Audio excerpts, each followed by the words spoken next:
Oke, sebelumnya selamat pagi. Assalamualaikum warahmatullahi wabarakatuh. Untuk hari ini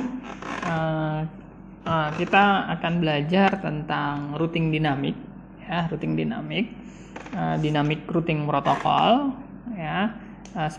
Kalau routing protokol itu sebenarnya ada dua kategori, ada routing statik sama routing dinamik. Ya, kalau routing statik berarti posisinya nanti routing tabel atau jalur itu yang membuat adalah seorang administrator. Tapi kalau routing dinamik atau dynamic routing protocol itu nanti jalur-jalur itu nanti yang membuat adalah si router sendiri. Kenapa si router bisa membuat? Karena router itu nanti akan saling komunikasi dengan router yang lain dan akan saling berbagi informasi dan akan bisa terbentuk yang namanya routing protokol. Tabel routing. Oke. Di sini nanti untuk dynamic routing itu ada kategorinya itu seperti ini, ya. Jadi ada dynamic routing itu nanti ada yang namanya interior gateway protocol, ya, interior. Jadi ada routing dynamic interior sama exterior. Interior itu intinya adalah routing protokol yang dia digunakan di bawah AS number. Jadi bisa dikatakan adalah interior itu adalah routing protokol yang digunakan untuk dalam satu instansi atau dalam provider ataukah di dalam kampus itu nanti pakainya adalah interior. Kalau eksterior itu nanti adalah routing protokol yang digunakan untuk komunikasi dari vendor to vendor. Jadi dari provider to provider. Jadi ya dia beda instansi atau beda provider untuk komunikasi, untuk membangun routing tabelnya itu harus menggunakan eksterior. Jadi di beda AS number untuk komunikasi itu nanti menggunakan ada eksterior. Oke, untuk interior nanti ada distance vector. Jadi ini jenisnya ya, distance vector dan link state itu nanti ada jenisnya berdasarkan algoritma yang diterapkan. Ya, distance vector itu nanti berkaitan dengan menentukan tabel routingnya berdasarkan jarak atau hop-nya. Jadi hop-nya yang paling pendek itu nanti yang akan dieksekusi, yang akan dibuat untuk jalurnya. Kemudian ada link state itu nanti berkaitan dengan kualitas dari linknya. Jadi belum tentu dekat itu akan dipilih kalau dekat itu mempunyai kualitas link yang jelek. Jadi itu adalah link state. Kemudian nanti path vector itu hampir sama dengan distance vector, ya. Kalau yang di eksterior itu nanti ada path vector hampir sama dengan distance vector, jadi berdasarkan hop. Kemudian di sini distance vector itu nanti ada dua jenis, ada RIP versi 1, kemudian IGRP, kemudian ada RIP versi 2, kemudian ada AIGRP. Yang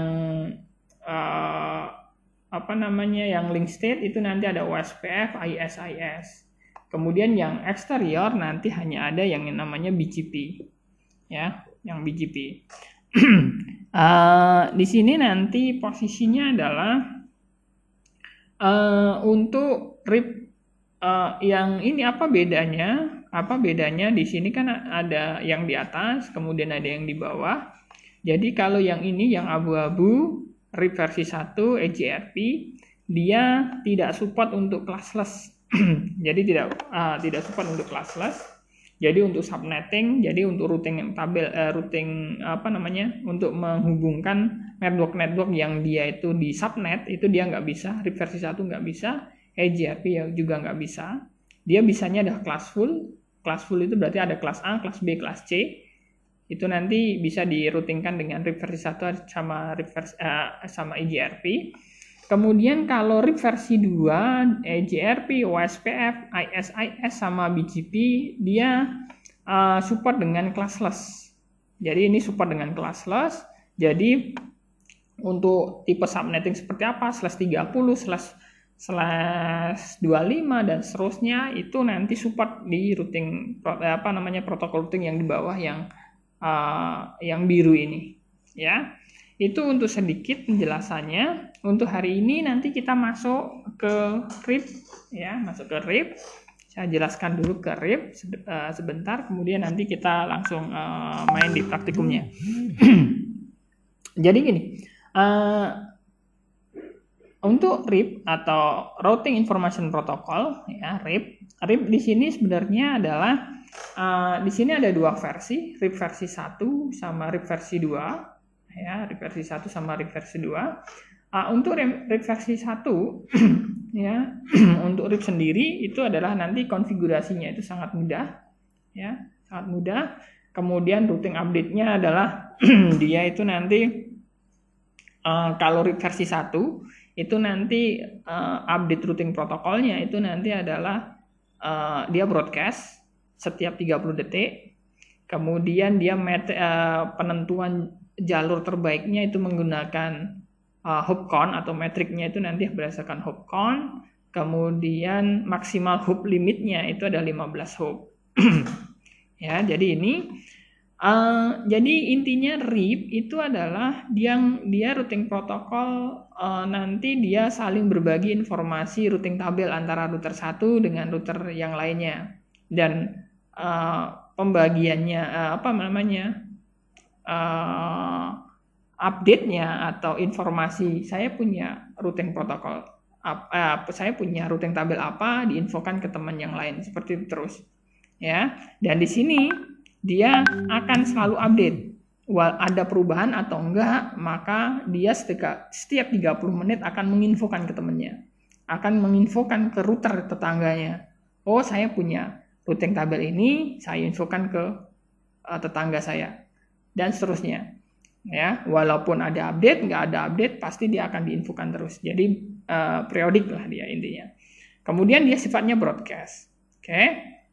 Kemudian di sini maksimal hop-nya adalah 15 hop ini, ya. Ini adalah lebih ke versi 1. Kemudian nanti kalau RIP versi 2 itu nanti dia support yang di atas RIP versi 1 tidak support dengan classless, ya. Jadi RIP versi 1 itu adalah dia supportnya untuk kelas full, yaitu kelas A meroutingkan kelas A ke kelas B, kelas B kelas C, atau kelas C ke kelas A. Jadi dia untuk meroutingkan itu. Kalau RIP versi 2 itu dia nanti support dengan classless, ya, classless routing protocol. Jadi support untuk VLSM, CIDR dan seterusnya itu support. Ya, jadi kalau Anda topologi di jaringan Anda itu dari awal sudah Anda konfigurasi dengan pembagian IP-nya dengan subnetting atau CIDR, maka pakailah RIP versi 2, jangan pakai RIP versi 1. Oke, ya.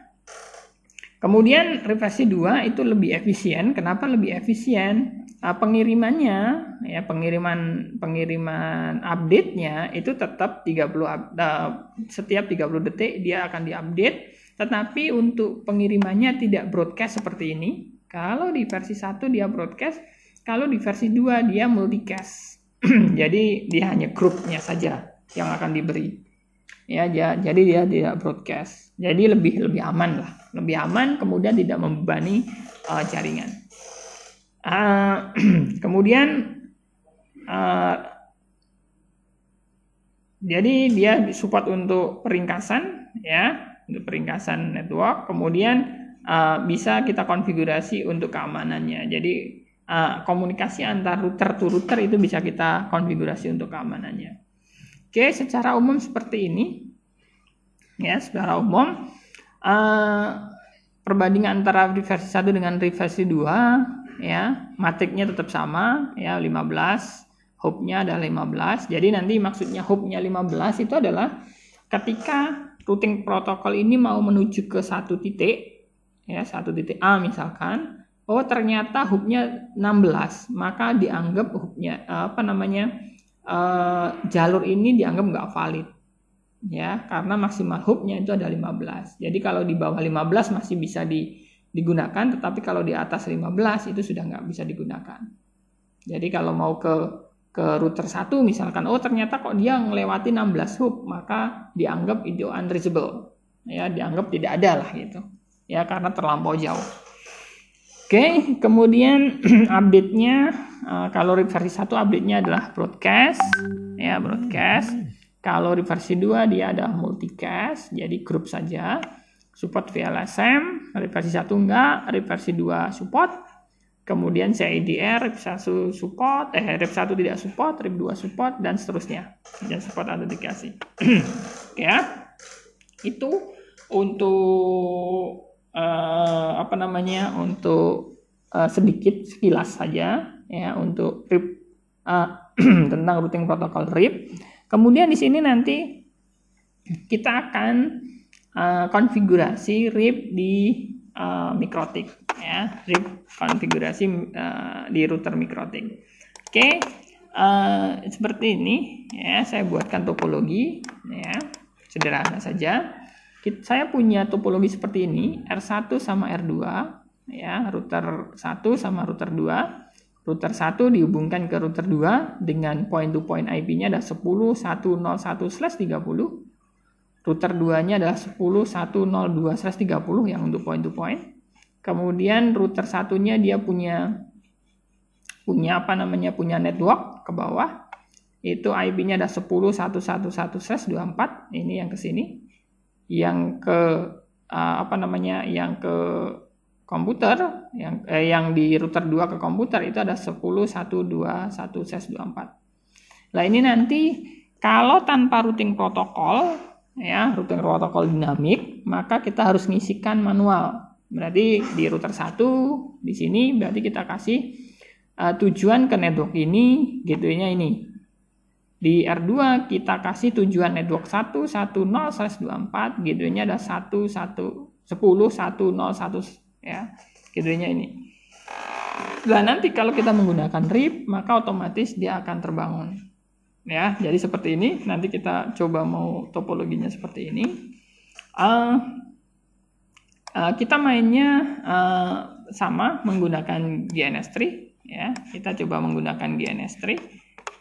Ini GNS3-nya bentar ya, GNS3 ini GNS3. Oke.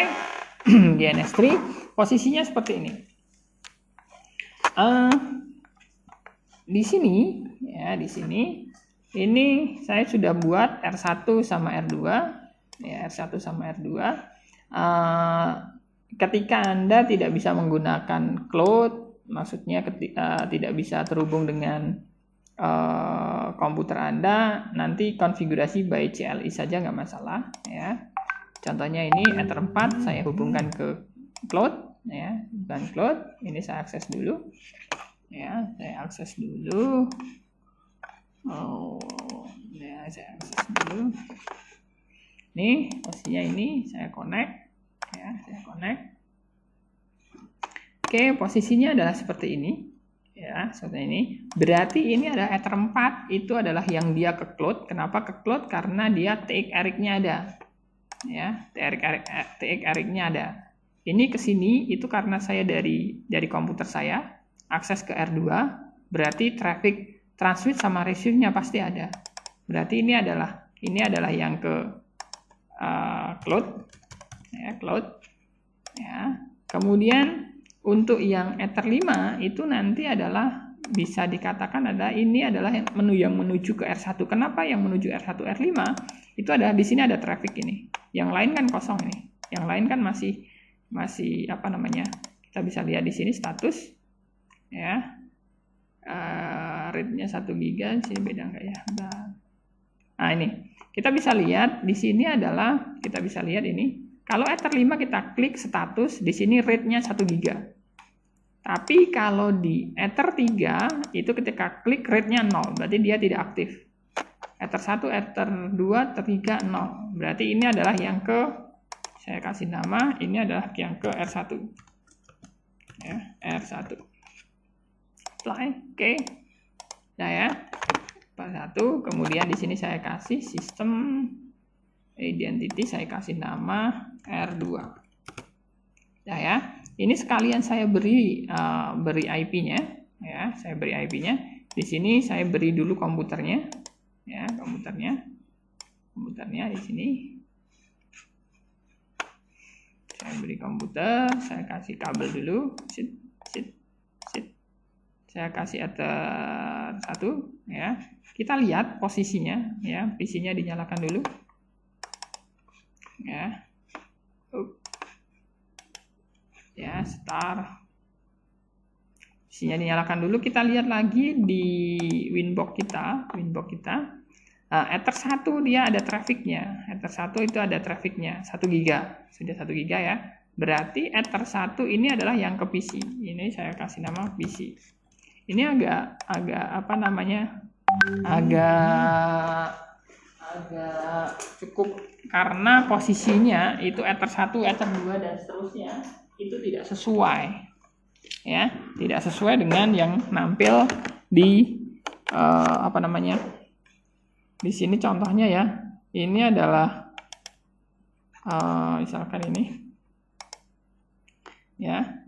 Tersatu dan seterusnya. Ini ya. Oke, kemudian ini saya kasih dulu informasinya. Dah. Ini R1, R2. Saya kasih dulu IP-nya sesuai dengan topologi saya tadi. Ini ya, topologi saya. Topologi saya tadi mana? Ini ya. Sesuai dengan topologi saya, ya. 10.10.2/30, kemudian 10.1.21/24. Oke, saya kasih dulu di IP address. Di sini saya kasih 10.1.0.2/30. Itu adalah yang digunakan untuk poin-poin ke R1. Oke. Saya kasih 10.1.2/24. Itu yang ke PC. Oke, dah. Ya. Dah, seperti ini, dah beres, dah. Sini udah. Kemudian untuk yang apa namanya? Untuk yang PC 2 itu juga sama. Ini PC 2 saya hubungkan saja ke cloud juga sama ya. Apa namanya? Router 1 saya hubungkan ke cloud, R4-nya yang ke cloud, hubungkan ke cloud. Oh, nggak bisa. Berarti saya harus ambil cloud lagi. Ya. Saya hubungkan dulu ke cloud, R4 saya hubungkan ke cloud. Nah ya. Ini saya akses di sini seharusnya saya masuk lagi ke Winbox ya, saya buka lagi Winbox. Di sini sudah ada 2 ya, saya masuk. Oke, saya ganti dulu posisinya. Berarti ini ada R1. Nah, bentar. Berarti ini posisinya R5 itu adalah yang ke cloud, R5 itu yang cloud ya, cloud. Kemudian R1 itu yang ke Ethernet 1 itu yang ke R2. Di sini 1 giga. Berarti ada yang ke R2. Saya kasih nama dulu ke R2 dah ya. Oke. R2. Kemudian untuk yang apa namanya, untuk yang ke PC ini saya kasih lagi. Untuk yang ke PC saya buatkan PC, saya kasih di Ether 1 ya, Ether 1. Kemudian PC-nya saya nyalakan dulu. PC-nya saya nyalakan dulu, start. Udah ya, PC-nya saya nyalakan. Di sini berarti di mikrotiknya, harusnya di mikrotiknya sini. Di mikrotiknya kita lihat bahwa Ether berapa ini? 100. Ini 1 giga ya, berarti Ether 2 itu yang ke PC. Berarti Ether 2 ini yang ke PC. Ini yang ke PC. Apply, oke. Ya, Ether 2 yang ke PC. Ether 3 ini kan data rate-nya kosong. Data rate-nya kosong berarti dia nggak aktif, nggak terhubung. Yang di sini juga kosong, berarti dia terhubung. Dah. Oke, di sini tinggal kita buat IP address-nya. Ya, di IP address sesuai tadi ya. Berarti 10.1.0.1/30 itu yang ke R2. Apply, oke. Kemudian 10.1.1/24 ya, ke PC, apply, oke. Nah ya, oke. Oke, di sini untuk topologi ini sudah kita bangun, ya. Nanti tinggal kita ngisi IP address di PC-nya saja. Kita buat dulu, perhatikan. Kita buat dulu. Posisinya saat ini di routing tabelnya, di root itu cuma ada directly connected-nya saja. Kalau kita pengen statik kan kita harus nambah sendiri, tambah dan seterusnya. Nah, di sini posisinya ketika kita mau mengaktifkan ini saya ganti dulu ya untuk R1 identitinya biar nggak keliru. 1. Kemudian untuk mengaktifkan routing protokol, Anda bisa masuk di sini di routing RIP ya. Di sini ada BFD, BGP, MMA, filter, OSPF dan seterusnya. Kita masuk di RIP ya. Di RIP kita aktifkan, di sini ada interface. Interface itu adalah untuk mengaktifkan interface mana yang dia digunakan untuk komunikasi RIP-nya. Di sini kita lihat di topologi itu kan untuk komunikasi RIP-nya itu kan yang dia komunikasi ke sini, ke R1 dan R2. R1 sama R2 toh. Jadi komunikasi RIP-nya itu kan cuma ke sini. Ini kan nggak butuh RIP ini. Ini kan nggak butuh RIP. Nah, di sini kita tinggal tambahkan saja. Saya tambahkan di yang ke R2, R1 yang ke R2. Dia bisa terima apa? Di sini ada versi 1, versi 1, versi 2, ataukah versi 2. Jadi dia bisa terima RIP versi berapa gitu intinya. Saya pilih yang versi 2. Dia akan ngirim versi berapa? Saya pilih juga versi 2. Sudah ya. Tidak saya kasih password dan seterusnya. Apply. Oke. Nah ya. Kemudian di network, nah di network di sini kita beri informasi kita punya network apa saja. Jadi di komputer kita punya network apa saja. Jadi kalau dari topologi ini, di topologi ini itu kan kita punya di R1 kan punya dua network, 10.100/30 sama 10.110/24. Ya udah itu kita masukkan. Di sini di network itu kita daftarkan 10.100/30. Oke, kita tambah lagi untuk network yang ke PC 10.110/24. Oke, nah ya, kita tambahkan ini. Kemudian yang di satunya ini ada R1. Untuk yang di R2-nya itu juga sama. Ini R2 ya. R2 itu nanti sama di sini di routing RIP ya. Kita aktifkan interface yang untuk komunikasi, yang ke PC, yang ke R1 ini ya. R1 saya aktifkan versi 2 ya. Send receive versi 2. Apply. Oke. Kemudian networknya berarti di sini punya network 10.100/30 ya. Apply. Kemudian di sini juga punya 10.120/30 Apply. Oke. Kita lihat ya, kita lihat di sini. Kita lihat di IP route, coba kita kasih IP route. Nah, oke, perhatikan nih. Di sini sudah ada routing tabel DAR, Dynamic Active RIP. Jadi di sini posisinya adalah otomatis akan terbangun routing tabelnya. Di sini ada distance 120, itu maksudnya adalah metriknya. Metrik dari RIP itu memang defaultnya adalah 120, tingkat kepercayaannya. Distance itu adalah tingkat kepercayaan. Kalau directly connected kepercayaannya adalah 0, jadi sangat dipercaya kalau directly connected. Tapi RIP dia tingkat kepercayaannya adalah 120. Oke ya. Di sini berarti posisinya saya seharusnya sudah bisa ngeping ke 10.111. Ya, udah bisa kan? Udah bisa ngeping ke 11 karena routing tabelnya sudah dibangun. Serumit apa topologinya, nanti otomatis routing tabel ini akan terbentuk. Ya. Akan terbentuk, kemudian pasti memilih jalur yang paling pendek kalau di RIP ya. Jadi seperti itu. Yang di sini juga sama, yang di sini, yang di ini di router 1 IP route di IP route itu juga sama, di sini akan ada otomatis. Oke, seperti itu untuk hari ini ya. Nanti tinggal Anda di sini tadi kan di komputernya belum saya setting IP, nanti tinggal di setting IP saja di mana di sini ya. Di sini tinggal di setting IP saja ya. Kemudian nanti dari komputer ini bisa komunikasi komputer ini. Ya.